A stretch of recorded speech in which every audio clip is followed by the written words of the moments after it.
Tenemos con nosotros, como ya habíamos comunicado hace algunos instantes, al ministro de Hacienda y coordinador del sector externo del candidato presidencial del PLD, don Donald Guerrero Ortiz. Buenos días, bienvenido al programa. Muy buenos días, gracias por la invitación y la oportunidad de estar con ustedes esta mañana.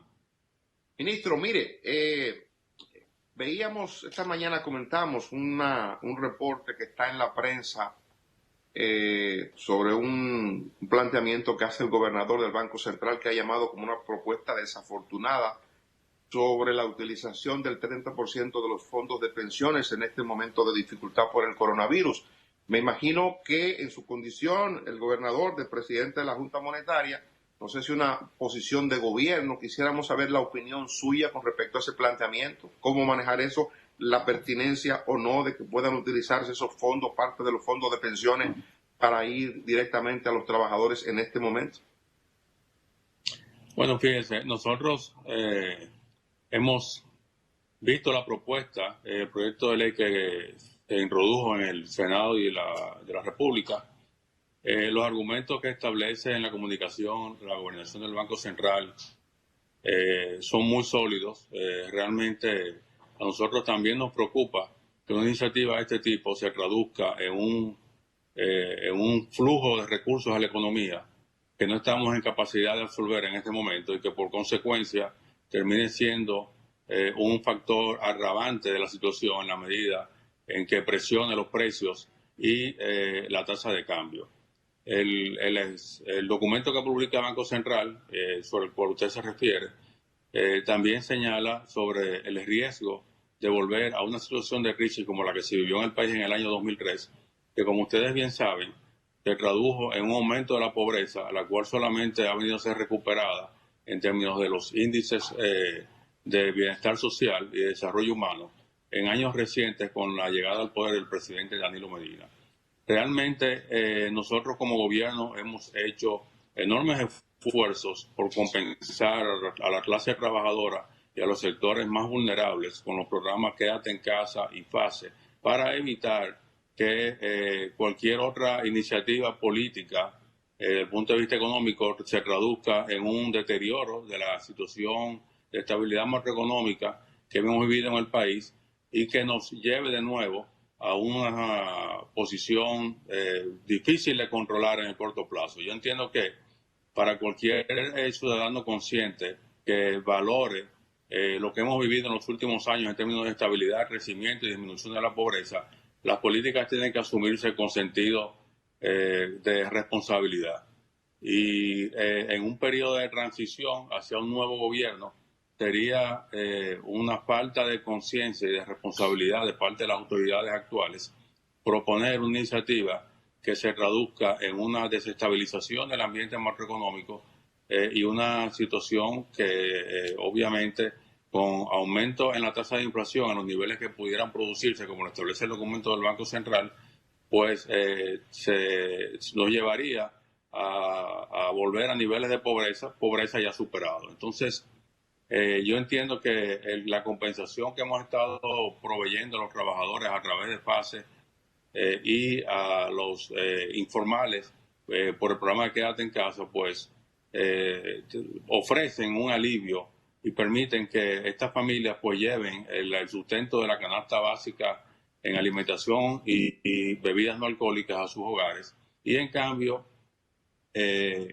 preserve la integridad del sistema de pensiones que se traduce pues en un instrumento importante desde el punto de vista de expectativas de la población trabajadora en el largo plazo. Ministro, yo refería temprano que las motivaciones de ese absurdo del proyecto de ley de devolver el 30% de los fondos de la AFP a los trabajadores tenía que ver con algún nivel de compensación que un segmento de la clase media sigue esperando. Y refería que hay, por ejemplo, planes que el gobierno pudiera implementar como bonos educativos para la gente en los colegios privados o cosas de ese tipo. ¿Ustedes han evaluado cuál es, como gobierno, han evaluado cuál es el impacto que está teniendo esta crisis en la clase media particularmente y cuáles programas puntualmente se han determinado del gobierno que les lleguen y cuál será su impacto y hasta qué punto pudieran ampliarse esos programas? Mire, nosotros hemos visto la necesidad por un lado, de preservar el empleo, que es el eje central de las iniciativas que se han tomado, y la sanidad de las empresas y el sector productivo de la República Dominicana. Ya en este momento lo que estamos trabajando, Oscar, es en las medidas de reactivación económica que deben comenzar a implementarse a partir de la segunda quincena de este mes. Si nosotros sabemos que hay interés, deseo y hasta un poco de ansiedad por el tiempo que ha tomado el periodo, digamos, de restricción económica de parte de los agentes de comenzar e insertarse de nuevo en la maquinaria productiva de la nación. Entonces estamos trabajando en la reactivación de la economía dominicana una vez los indicadores sanitarios nos permitan poner en marcha el plan de reactivación económica. Sabemos que la clase media es una clase afectada también, como todas, en este proceso. Y sobre eso, pues, las medidas iniciales que tomó Banco Central y las que siguieron desde el punto de vista de las autoridades fiscales, puntualmente la Dirección de Impuestos Internos, de aplazamiento de pago de impuestos, y por el lado del Banco Central, de facilitación de oportunidades de financiamiento, postergación de cuotas, disminución de las tasas de interés, eliminación de los cargos por mora, pues son medidas que iban dirigidas y que van dirigidas a mejorar las posibilidades de la clase media de atender esta situación de emergencia nacional. Evidentemente, a nosotros como gobierno nos gustaría tener más para todos, porque bueno, eso es un deseo de cualquier ejercicio de gobierno que se interese en la calidad de vida de la población. Pero también tenemos limitaciones y lo que hemos hecho es asumir los compromisos con las poblaciones más vulnerables en el caso de quédate en casa, donde hemos incorporado hasta 1.500.000 familias con acceso a la tarjeta de solidaridad o a hacer compras a través de su cédula a aquellos que no tenían tarjeta, por un lado, y por otro lado, compensar a los trabajadores formales que cotizaban en la TCS con el programa de FASE. En adición a eso, pues, esos son programas que han venido funcionando durante el mes de abril con mucho éxito y que continúan en el mes de mayo. Las posibilidades de que se extiendan a un mes más, al mes de junio, pues es algo que estamos evaluando, que el presidente anunciaría en caso de que tuviésemos la viabilidad económica de hacerlo. Y son los programas, digamos, que sustentan el esfuerzo del gobierno de compensación paralelo a las asistencias y a las mejoras que se han hecho desde el punto de vista de la política monetaria y bancaria y de la política fiscal. Mire, obviamente el gobierno tiene límites, como usted dice, el gobierno tiene algunas facilidades hasta un punto, digamos.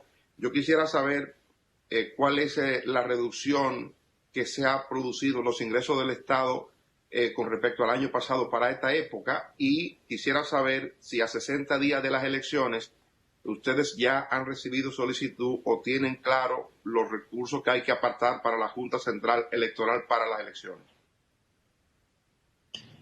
Mire, hasta el 30 de abril, es decir, el pasado jueves, que cierra el mes de abril, la disminución en las recaudaciones por el lado de la Dirección de Impuestos Internos ascendía con relación al presupuesto estimado para este año en 20.000 millones de pesos. En el lado de aduanas, la disminución de las recaudaciones con relación al presupuesto es de 5.000 millones de pesos. Estamos hablando que entre las dos entidades recaudadoras nosotros tenemos una disminución con relación a lo que habíamos presupuestado de 25.000 millones de pesos. Parcialmente compensados. Perdón. Eso es abril. ¿O más? 30 de abril. Sí. Al 30 de abril, al pasado jueves. Eso parcialmente compensados por la transferencia de fondos del IDOPRIL, del Instituto Dominicano de la Prevención de Riesgos Laborales, que sobre sus reservas técnicas tenía un excedente que pasó al Tesoro ascendente a 14.000 millones de pesos. Entonces, estamos hablando de que ha habido una caída de 25.000 millones de pesos en las entidades recaudadoras, parcialmente compensado por la transferencia de fondos de IDOPRIL. Pero hay que señalar que en adición a los 14.000 millones de pesos del IDOPRIL, nosotros recibimos 12.000 millones de pesos del Banco Central, a lo cual el banco está autorizado para, en casos de periodo de emergencia, como se ha hecho en el pasado, otorgar financiamiento por hasta un 2% de las recaudaciones, del promedio de las recaudaciones de los últimos 3 años, que en este caso ascendió a 12.000 millones de pesos. Entonces estamos hablando que entre ambas fuentes nos han provisto de recursos por el equivalente a 26.000 millones de pesos, que unidos a 150 millones de dólares que conseguimos de desembolso del Banco Mundial, de una facilidad que estaba aprobada para situaciones de catástrofe, y que el banco fue ágil en disponerla para el caso de la pandemia que nos afecta, pues nos han permitido financiar los programas a los que hice referencia recientemente. En adición a eso, como ustedes saben que fue anunciado en la prensa la semana pasada, el Fondo Monetario Internacional aprobó dentro de la cuota del Banco Central un financiamiento de 650 millones de dólares que tiene vocación de transferirse a la ejecución presupuestaria de este año, una vez nosotros sometamos al Congreso de la República una reformulación del presupuesto atendiendo a las nuevas fuentes de financiamiento y que sea conocido y aprobado por el Congreso. Entonces serían fondos traspasados para el presupuesto de la nación. Entonces nosotros entendemos que desde el punto de vista fiscal vamos a tener un aumento en el déficit estimado para este año, que se calculó en el presupuesto en 2.2% del PIB. Eso debe subir a alrededor de 4.5% y estaría financiado por las fuentes a las que hice referencia fundamentalmente. Ministro, perdón, el tema electoral, los fondos para las elecciones, estamos a 60 días y eso está apartado. Sí, nosotros hemos dado garantía y así lo sabe la Junta Central Electoral, de que de ninguna manera va a haber ningún tipo de retraso ni vamos a escatimar esfuerzos para que el proceso electoral transcurra y reciban los fondos de manera que puedan realizar un trabajo que no deje lugar a dudas en cuanto a los resultados de las elecciones. Así que es una prioridad. La realidad es que hay un compromiso de país con ese proceso electoral y tanto para la primera como para la segunda vuelta tendremos los fondos disponibles, para lo cual también vamos a incluir en el presupuesto que vamos a someter al Congreso, a la reformulación del presupuesto, el espacio presupuestario necesario para este nuevo proceso. Ustedes saben que este año nosotros hayamos presupuestado hasta 3 procesos, ¿no? Un proceso congresional que se celebró y se canceló, pero el gasto se incurrió en febrero, hubo que repetirlo en marzo y ahora vamos a tener este año hasta 4 procesos en caso de que haya segunda vuelta. Pero bueno... ¿Cuándo se ejecutaría ese proyecto de reformulación presupuestaria? Perdón, no escuché, Oscar. El proyecto de presupuesto complementario, ¿cuándo estaría siendo depositado en la Cámara? Mire, nosotros pensamos y estamos trabajando para someterlo ahora en el mes de mayo, en la segunda quincena del mes de mayo, al Congreso de la República. La ley de presupuesto establece que las fechas, corrientes de someter un presupuesto reformulado, en caso de que así se vaya a hacer, es el segundo semestre del año, es decir, a partir del 1 de julio, salvo que se contemplen nuevas fuentes de financiamiento, como es este caso, para lo cual se puede entonces someter antes de la fecha del 1 de julio. Nosotros esperamos que durante la segunda quincena de mayo, más temprano que tarde, pues estemos entregando en el Congreso de la República la reformulación del presupuesto para conseguir la autorización de las nuevas fuentes de financiamiento y los espacios que se requieran para los fondos de la Junta Central Electoral en caso de que vaya a haber segunda vuelta. Lo relativo a la reactivación de la economía, que usted señalaba hace un momento, también que se iniciaría a partir de la segunda quincena de mayo. Se habló del 11 de mayo como el inicio de ese programa. ¿Qué usted le puede informar al país? ¿Qué está pasando en el gobierno y cuándo se pudiera esperar que la economía dominicana comience a dar los primeros pasos en camino a la reactivación? Bueno, la fecha del 11 de mayo fue una fecha que surgió dentro de un documento que se conoció, pero no es un documento de trabajo. No hay un compromiso con esa fecha. Hay un compromiso con la garantía de una apertura de la economía sostenible, que podamos, una vez se toman las decisiones de apertura, pues se puedan sostener en el tiempo y no tengamos que volver a cerrar. En ese sentido, el presidente de la República diariamente se reúne, como ustedes saben, y evalúa la evolución de la pandemia. Yo entiendo, y como parte del equipo económico, que durante este mes se iniciará un proceso de apertura, pero no necesariamente el 11, que sería el próximo lunes, sino en el curso del mes.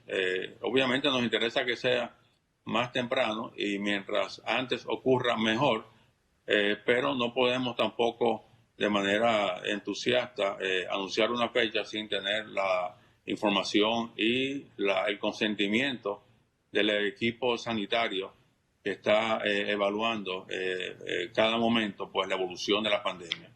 Entendemos que la población está deseosa, como decía anteriormente, de reactivarse, pero hay una responsabilidad superior que es con la calidad de vida y la preservación de la sanidad del pueblo dominicano.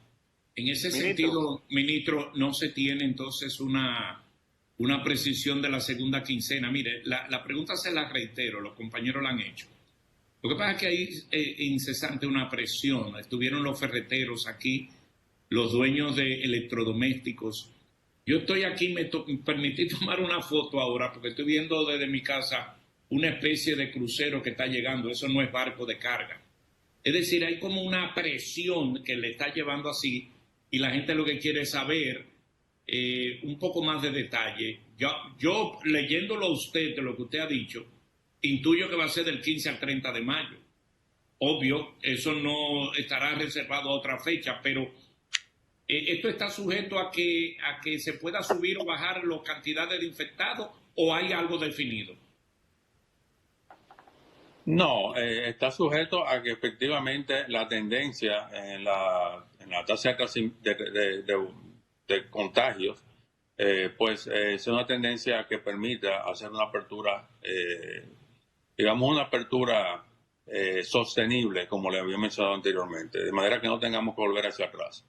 Hemos avanzado mucho, yo creo que se ha hecho un esfuerzo importante, hemos alcanzado niveles de control de la epidemia que nos dicen que vamos en el camino correcto, pero como les mencionaba anteriormente, el interés nuestro como ministro de Hacienda y parte del equipo económico es que la apertura sea lo antes posible. Es decir, a mí me comentaba alguien que tenía o tiene un amigo en el sector de venta de electrodomésticos que se mueve mucho para el Día de las Madres y me decía, bueno, tenemos interés de que la apertura se dé porque es uno de los meses de mayor volumen de ventas en el sector de electrodomésticos con el tema del Día de las Madres. Y yo le decía, bueno, yo también quiero que se dé porque a nosotros nos hace falta también recaudar el CITEVI que se vende, que va asociado a esas ventas. Pero la realidad es que más allá del deseo nuestro de la reactivación está el cuidado y la responsabilidad que tiene el presidente con relación a la población. Entonces, yo espero personalmente que la tendencia se mantenga durante esta semana en cuanto a la evolución del control de la epidemia y que podamos en algún momento, a partir de la semana próxima, lo antes posible, dentro de la prudencia, que podamos iniciar la reactivación económica, porque sé que hay muchos sectores, muchos dominicanos, muchos empresarios, muchos trabajadores que quieren ya retomar sus actividades con seguridad y con la confianza de que estemos preparados para, en caso de nuevos contagios, podamos atenderlos rápidamente. Claro. Ministro, Muy brevemente. Quisiera saber, ministro, qué hace el equipo económico, qué hace el gobierno para aprovechar el auge de los precios del oro en los mercados internacionales. Bueno, como usted sabe, nosotros estamos apoyando las exportaciones y en todo momento las actividades de la minera Barrick Gold han sido, digamos, preservadas, y si nunca se le, aun cuando en el momento inicial se pensaba que también se le iba a limitar sus operaciones, pues de ninguna manera ellos han podido operar de manera fluida, y ha sido un aliado importante desde el punto de vista de las exportaciones y del pago de impuestos con nosotros, con el fisco. Y como empresa privada, pues lo que hacemos es, igual que con todas, pues apoyarlos e incentivarlos a que sigan aumentando su producción y su volumen de exportaciones. Donald, 30 segundos nos queda. ¿Sigue trabajando el sector externo de Gonzalo?